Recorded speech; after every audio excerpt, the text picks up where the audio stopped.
Arvuti, mida oled aastaid kasutanud, kaob. See ekraan, ikoonid, aknad, menüüd, mida klõpsad, need kõik surutakse tahaplaanile. Need asendatakse 70 miljardi dollari suuruse musta kastiga, mis koosneb transistoridest, mis teeb sinu eest üha rohkem otsuseid ja võtab iga kord selle eest energiatasu. Nvidia ei lase lihtsalt välja uut kiipi. Nad üritavad teha protsessoriga seda, mida nad juba graafikaprotsessoriga tegid, ja Microsoft andis neile just võtmed kätte. Sülearvuti, mis seisab poeletil, ei ole enam traditsioonilises mõttes arvuti. Muidugi, see näeb välja nagu arvuti, lülitub sisse nagu arvuti, kuid arhitektuur, mis on aastakümneid isiklikku arvutit määratlenud, hakkab kaduma.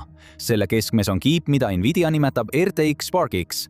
Aastaid ehitati arvuteid eraldi osadest, protsessor loogika jaoks, graafikaprotsessor graafika jaoks ning üha enam spetsiaalne riistvara tehisintellekti jaoks.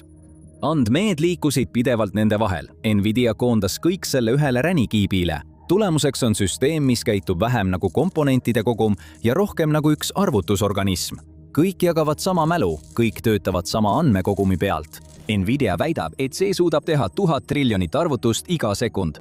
See number ise polegi oluline. Oluline on tulemus. Õhuke sülearvuti, mille aku kestab terve päeva, suudab nüüd käitada tehisintellekti mudelit, millel on sees 120 miljardit eraldi parameetrit. Töö, mis kunagi täitis terve ruumi, mahub nüüd seljakotti. Nvidia väidab, et see muudab arvuti tööriistast meeskonnakaaslaseks ja nad ei tee seda üksi. Microsoft endis vabatahtlikult puuduva osa, tarkvara, mis võimaldab tehisintellekti agendil sinu arvuti üle võtta. See jälgib sinu rakendusi ja tegutseb enne, kui sa jõuad küsida.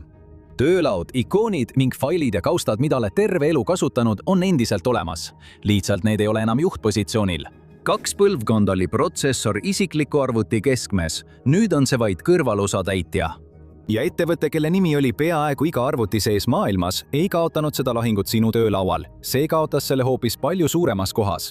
3 aastakümmet oli Intel digitaalse maailma keskmes. Selle kiibid andsid jõudu kõigele, alates kontoriseadmetest kuni tohutute serveriparkideni, mis töötasid peaaegu iga veebilehe taga, mida oled kunagi avanud. Kui arvutustehnikal oleks olnud süda, oleks see olnud Intel. Siis kadus põrand jalge alt. Aastatel 2021 kuni 2025 kukkus Inteli turuosa andmekeskuste kiibi turuosas umbes 68%-lt umbes 6%-le. Samal ajal tõusis Nvidia turuosa 86%-ni.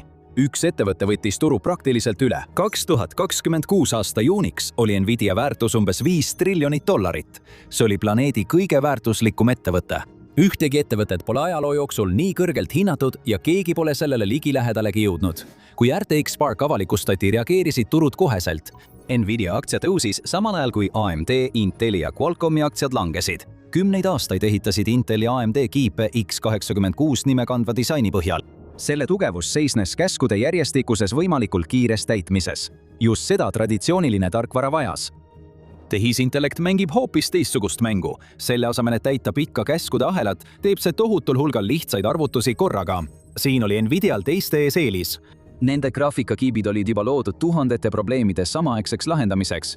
Just seda nõuab videomängu renderdamine. Kui tehisintellektist sai arvutimaailmas kõige olulisem asi, ei pidanud Nvidia end ümber leiutama. Tulevik oli juba optimeeritud. Intel mõistis ohtu ja asus vastu võitlema. See ehitas tehisintellekti kiirendeid ja tõi turule konkureerivaid tooteid. Aastaid üritati meeleheitlikult vahet vähendada, vahe aina kasvas. Ettevõte, mis oli aastakümneid kogu tööstusele tempot seadnud, pidi nüüd ise vaeva nägema, et sammu pidada. See polnud õnn ega kaval turundus. See oli töö, mis muutis kõike. Nvidia oli juba ootamas. Jensen Huang nimetas seda arvuti ümberleiutamiseks, mis oli samamärgiline kui päev, mil telefonist sai nutitelefon. Kuid andmekeskuste turu võitmisest ei piisanud. Et vallutada sinu laual olev arvuti, vajas Nvidia veel midagi – kontrolli. Nvidial ei olnud kunagi vaja ehitada maailma parimat sülearvutit. Nad pidid vaid tagama, et iga ostmist väärt sülearvuti põhineks Nvidia toodetel. Samuti tuli neil hoolitseda selle eest, et keegi teine ei omaks sellest mitte ühtegi osa. Nii ehitas Nvidia kogu asja ise. Nvidia kavandas graafika ja tehisintellekti riistvara. Nad tegid protsessori osas koostööd Mediatekiga. Kiibi tootis TSMC. Microsoft kohandas Windowsi selle järgi. Enne kui ükski sülearvuti poeriiulile jõudis, oli kõik juba otsustatud. See jättis sellised ettevõtted nagu Dell, HP, Lenovo ja Asus kummalisse olukorda. Need on ettevõtted, kellelt sa tegelikult ostad, aga nemad said kõik lihtsalt sama valmis mooduli. Nemad kujundasid korpuse, jahutuse, aku ja pordid. Nad laadivad sinna Windowsi peale ja saadavad selle välja. Nad ei oma protsessorit, graafikat ega tehisintellekti tarkvara, mis otsustab, mida masin suudab teha. kaane peal olevad kaubamärgid on lihtsalt need, kes kasti kokku panid. Nvidia saab iga müüdud dollari pealt umbes 75 senti brutokasumit. See on peaaegu ennekuulmatu füüsilist riistvara tootva ettevõtte kohta. Sülearvuteid kokku panevad ettevõtted elavad vaid mõne protsendi pealt. Ülejäänud väärtus kaob juba enne, kui seade tehasest lahkub. Nii et iga kord, kui rohkem seadmeid välja saadetakse, kasvab see tasakaalutus veelgi. Ükski sellest ei kajastu hinnasildil, kuid just see määrab, kelle käes on võim. Selle võimunihke juures on veel üks element. Peaaegu kõik suuremad tehisintellekti süsteemid maailmas on üles ehitatud Nvidia tarkvaraplatvormile CUDA. Ja kui sinu tööriistad on juba CUDA peale ehitatud, siis ümberlülitumine on peaaegu nagu nullist alustamine. Nvidia üritas seda kontrolli veelgi laiendada, püüdes osta ARMi, ettevõtet, mis seisab rivaalitseva protsessori arhitektuuri taga, 40 miljardi dollari suurusse tehinguga. Regulaatorid peatasid selle sammu. Nii et selle asemel, et rivaali omada, muutis Nvidia oma ökosüsteemi vaikimisi valikuks.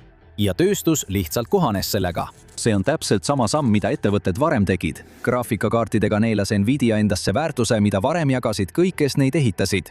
Nüüd teeb Nvidia sama protsessoritega. See oli viimane oluline osa arvutist, mida ta veel ei kontrollinud. Selline muutus töötab ainult siis, kui kuhugi mujale pole minna ega varuplatvormi pole.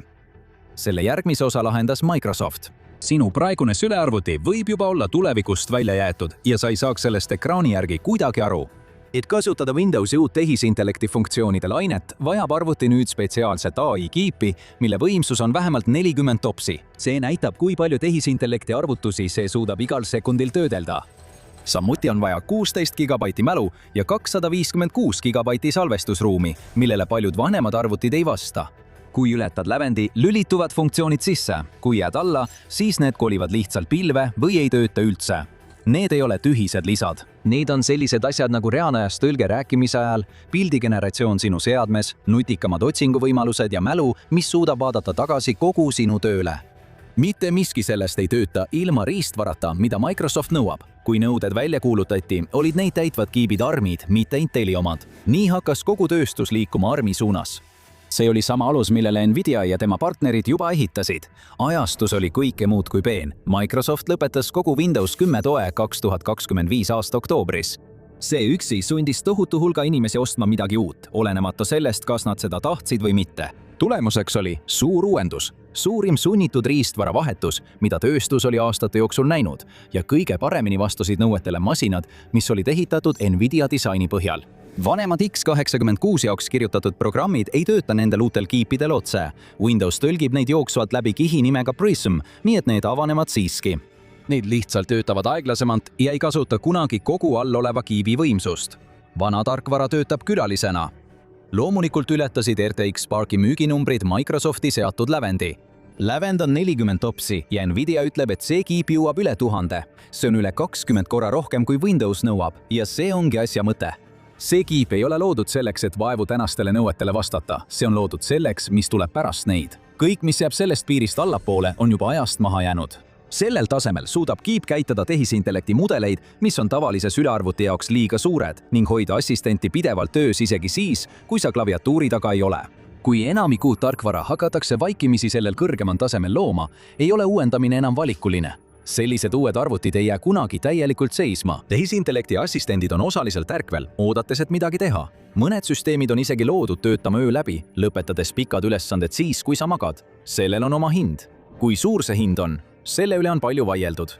Rahvusvaheline Energiaagentuur ja 2024 aastal seda korranud Elektrienergia uurimisinstituut hindasid ühe tehisintellekti päringu energiakuluks umbes 2,9 vatt-tundi elektrit. Samas kui tavaline veebipäring kulutab umbes 0,3 vatt-tundi. See on umbes 10 korda rohkem. Nii võib miljardite päringute puhul päevas aastas lisanduda peaaegu 10 teravatt-tundi lisatarbimist. Teised teadlased ei ole sellega nõus. Uurimisinstituut Epoch AI koos OpenAI juhi Sam Altmaniga väidavad, et tegelik number on palju väiksem.